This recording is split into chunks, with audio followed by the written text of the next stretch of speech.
There was a ton of storylines coming into the Lucas Oil Late Model Dirt Series race at Brownstown, namely Hudson O'Neal leaving the Rocky One racing car, hopping over into a Kevin Rumley number 71 car. You had the fines and suspensions doled out to both Bobby Pierce and Devin Moran. But at the end of the day, the narrative for this race was Devin Moran and Bobby Pierce were the cars to beat.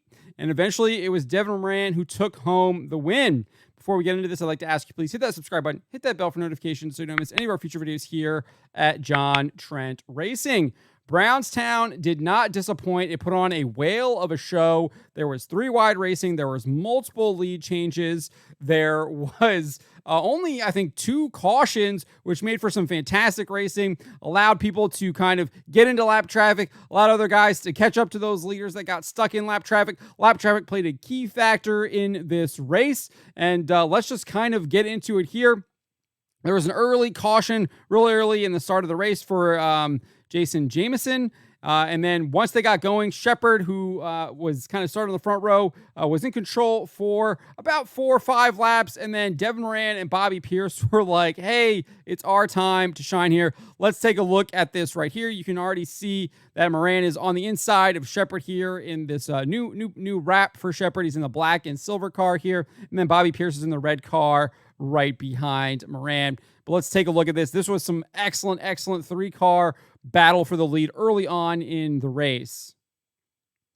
So you can see here, Moran is able to slip under Shepard, and then Bobby Pierce gets a huge run here, gets underneath both of them coming out of turn 2, and then drives underneath Moran going into 3 and 4 and takes the lead. So Moran thought he had it, and Bobby Pierce was like, no, it's mine. And then Pierce would lead for a number of laps, about 4. When he got stuck behind Daniel Adams, as I said, lap traffic did play a factor. Pierce was really trying to dig the bottom, but Moran was able to find something on that top groove and was able to really kind of maneuver around the lap traffic, and that would play a key part in how he outdueled Bobby Pierce. So right here, you can see Daniel Adams is right in front of Bobby Pierce, and it allows Moran to slip by. Bobby Pierce was none too happy about that and was using his fenders to move Adam out of the way. Let's take a look.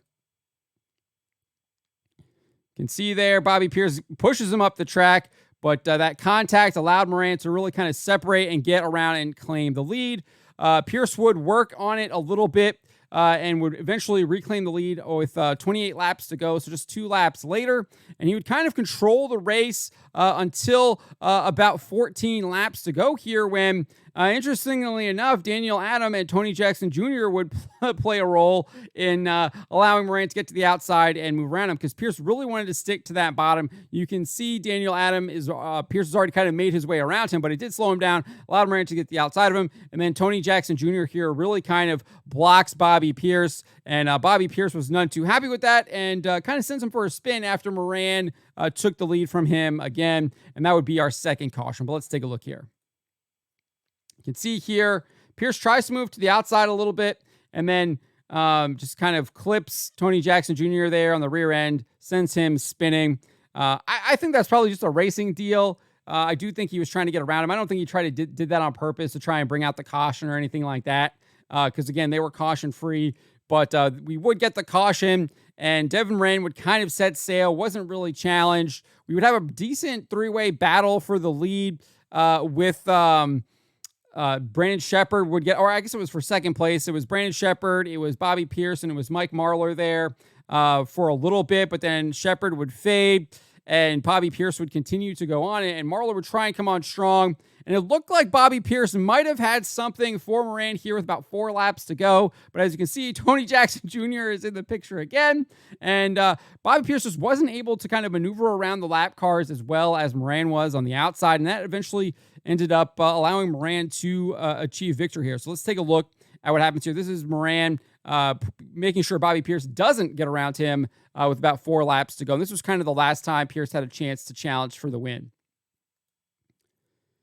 Moran gets a good run coming out of the turn. Pierce has to move up and really kind of stalls him out there as he moves around the lap traffic, and Moran's able to just really kind of rip it around that outside and put some gap between him and Bobby Pierce. And even once they cleared the 93 car, I believe it's Lawler, Pierce wasn't able to make up as much ground as he was doing early or a little bit earlier in this run on the bottom side, which I thought was a little bit surprising because he was really able to run that bottom side very well. I didn't think anyone really had anything from the bottom side. And that was also his kind of Achilles heel this race, because everyone else was at least the lap cars were able to really were running that bottom side for the most part as well. None of them were really running up top. As far as what I pretty much saw, it was Moran and Mike Marlar were the guys who were kind of running on that high side. We did see Max Blair kind of digging on the bottom there late once he really kind of got into that top 5 picture there. But I thought this was an absolutely fantastic race. It was so good to have the Lucas Oil Late Model Dirt Series back. I mean, obviously we had stuff to talk about over the past couple of weeks, but we didn't really have anything to talk about on track. And I think that is really the draw with the Lucas Oil Late Model Dirt Series is the stuff that happens on track, because they are without doubt probably the best show in the nation when it comes to racing. And I think you saw a little bit of that here in this video. So congratulations to Devin Moran, bringing it home. Great race, great duel between him and Bobby Pierce. I hope we get to see similar racing as they go to Atomic tomorrow. As far as what the actual results are, this is over at myracepass.com. Devin Moran, obviously your leader, Bobby Pierce, or your winner, excuse me, Bobby Pierce in second, Mike Marlar third, Max Blair fourth, Ricky Thornton Jr., your points leader, he came home fifth. Hudson O'Neal finished sixth. He bested his teammate, at least for these 2 races, in Brandon Shepard, and he also beat the Rocky 1 car, Tim McCready. McCready fell back to 11th there, but Shepard finished in 7th. Josh Rice, excellent run, moved up 10 spots just like O'Neal, and Max Blair finished in 8th. Nick Hoffman finished in 9th. Dalton Wilson, Big Perm, finished in 10th. Like I said, Tim McCready, he dropped back to 11th. He started in 3rd, dropped 8 spots. I think he was one of he looks like he lost the most positions except for Jason Jameson, who exited the race early. And then you had Michael Chilton, had a really good run in his heat race. I think he was a top qualifier as well. Finished in 12th. Tanner English in his family-owned car moved up 9 spots for a 13th place finish. Tyler Erb settled for 14th. Jonathan Davenport, his struggles kind of are continuing a little bit, I feel like, early in the season here. Finished in 15th, started in 12th, so obviously he was struggling there at Brownstown in both the heat race and the qualifying.